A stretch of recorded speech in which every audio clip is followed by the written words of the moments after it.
లక్ష్మి ఏ తప్పు చేయలేదని CC camera ఫుటేజ్లో ఉంది సార్. ఇది తీసుకెళ్ళండి. అప్పుడే మీరు లక్ష్మి ఏ తప్పు చేయలేదని కోర్టులో నిరూపించగలరు. థ్యాంక్స్ అండి, మీ మేలు జన్మలో మర్చిపోలేను. సార్, నేను మీకు సీసీ ఫుటేజ్ ఇచ్చానని బయటికి మాత్రం ఎవరికి తెలియనివ్వకండి. ఎవరికైనా తెలిస్తే నా ఉద్యోగం పోతుంది సార్. ఈ విషయం నేను ఎవరికీ చెప్పనమ్మా.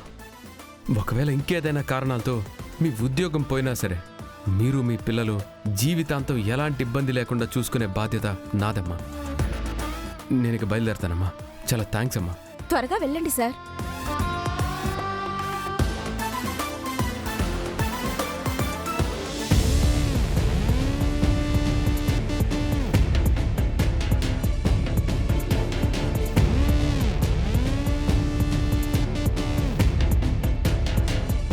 వాట్ ఇస్ దిస్ ఎస్ఐ గారు? ఫుటేజ్లో క్లియర్గా మీ వాళ్లకు మీరే ఇన్స్ట్రక్షన్స్ ఇస్తున్నారు, వాళ్లకు వాళ్లే గాయాలు చేసుకుంటున్నారు. చూసారా జడ్జి గారు, ఈ ఎస్ఐ కావాలనే కుట్ర చేసి కనక మహాలక్ష్మిని ఇరికించాలని చూసింది. లేదు యువర్ ఆనర్, నేనే తప్పు చేయలేదు. ఆవిడే మమ్మల్ని కొట్టింది. ఇది నిజం.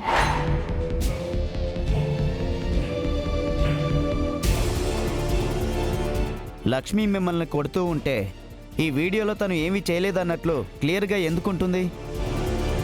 అయినా ఎందుకు మీరు ఇలా చెప్తున్నారు? లాయర్ గారు, జడ్జి గారు, వీళ్ళేదో మేనేజ్ చేసి ఈ వీడియోని క్రియేట్ చేశారు. ఆ వీడియో నిజం కాదు. నేను వీడియో తెప్పిస్తాను.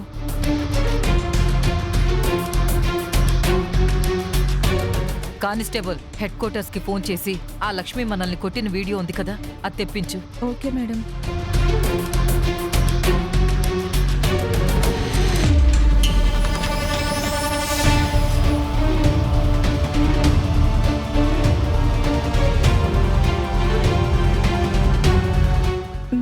ఆ రోజు మీరు సీసీ కెమెరాలు ఆఫ్ చేయమని చెప్పారంట కదా, తను మనల్ని కొట్టిందేది రికార్డ్ అవ్వలేదు మేడం. రికార్డ్ అవ్వలేదా? ఎస్ఐ గారు, మీరేదో ఫుటేజ్ తెప్పిస్తా అన్నారు కదా, ఇంకా సమయం పడుతుందా? Sorry your honour, technical issue వల్లనో లేదంటే వేరే కారణాల వల్లనో సీసీ కెమెరా ఫుటేజ్లో ఈ లక్ష్మి నన్ను కొట్టిందంతా రికార్డ్ అవ్వలేదంట.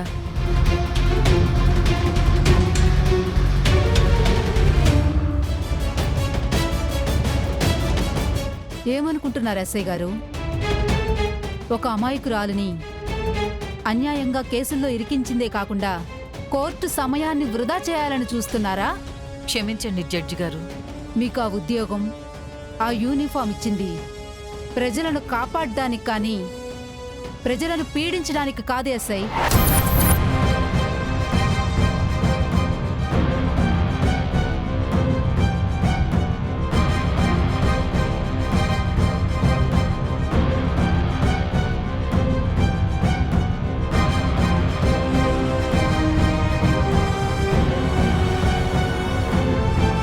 ముద్దాయి కనక మహాలక్ష్మి మీద గాంధీనగర్ ఎస్ఐ సింహపురి సీత అన్యాయంగా అక్రమంగా కేసులు బనాయించిందని ఈ కోర్టు వారు నమ్ముతున్నారు.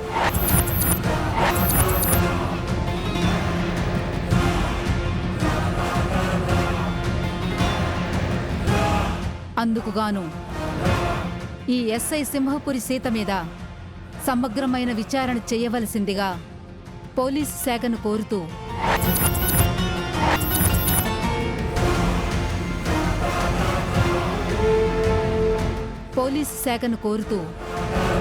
పోలీసు శాఖ రిపోర్ట్ ఇచ్చే వరకు ఈ ఎస్ఐ సింహపురి సీతని విధుల నుంచి ఈ క్షణమే సస్పెండ్ చేయవలసిందిగా పోలీసు శాఖని ఆదేశిస్తున్నాను.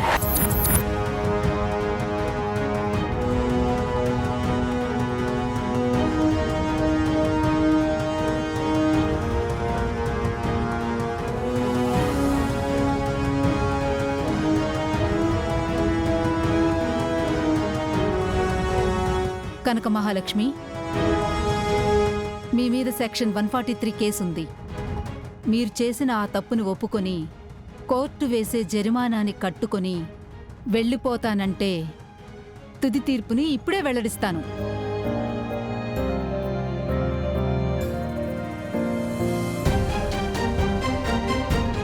జడ్జి గారు, కనక మహాలక్ష్మి ఆ బ్రోతల్ హౌస్కి వెళ్ళి ఇరుక్కుపోయింది, కానీ అక్కడ తను ఎలాంటి తప్పు చేయలేదు జడ్జి గారు. తను అక్కడికి వెళ్ళి తప్పు చేశానని మెసేజిల్లో ఆడియో క్లిప్స్ సాక్ష్యాలున్నాయి. ఇంకా కోర్టు సమయం వృధా చేయడం నాకిష్టం లేదు. ఆమె జరిమానా కడతాను అంటే జరిమానా విధిస్తాను. జైలు శిక్ష స్వీకరించడానికి ఆమెను సిద్ధమవమని చెప్పండి.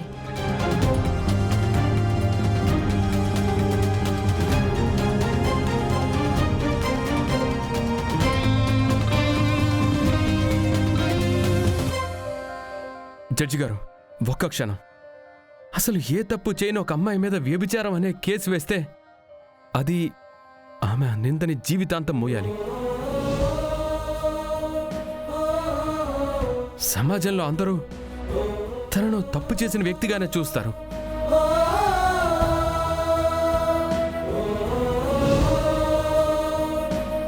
అసలు ఒక అమ్మాయి అలాంటి ఓ నిందని మోస్తూ బ్రతకలేదు జడ్జి గారు.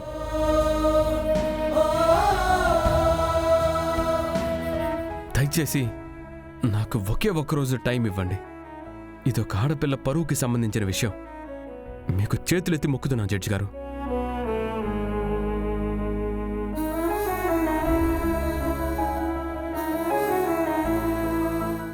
ఒక్కరోజు టైం ఇవ్వండి. నేను కనక మహాలక్ష్మి ఏ తప్పు చేయలేదు, తన అనుకోకుండా వెళ్ళి ఇరుక్కుపోయిందని నేను నిరూపిస్తాను.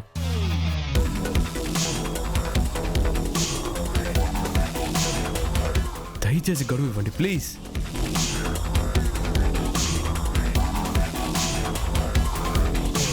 Objection your honour. ఇతను విలువైన కోర్టు సమయాన్ని వృధా చేస్తున్నారు. దయచేసి తీర్పిచ్చేయండి యువర్ ఆనర్.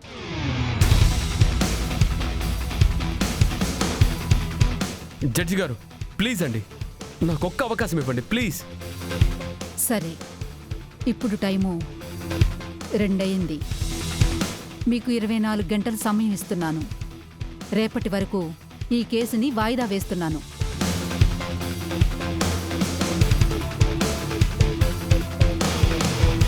కానీ రేపు ఇదే టైం కల్లా మీరు తను తప్పు చేయలేదని నిరూపించలేకపోతే తనకి జరిమానాతో పాటు శిక్ష కూడా వేయిస్తాను. అలాగే జడ్జి గారు.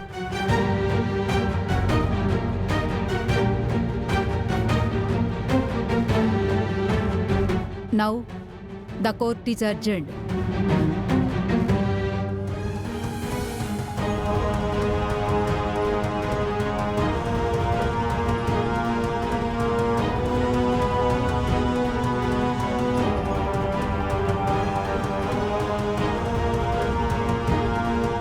అసలు విహారిగాడు ఇక్కడికి ఎలా వచ్చాడు? చివరి క్షణంలో వచ్చి నా ప్లాన్ మొత్తం పాడు చేశాడు.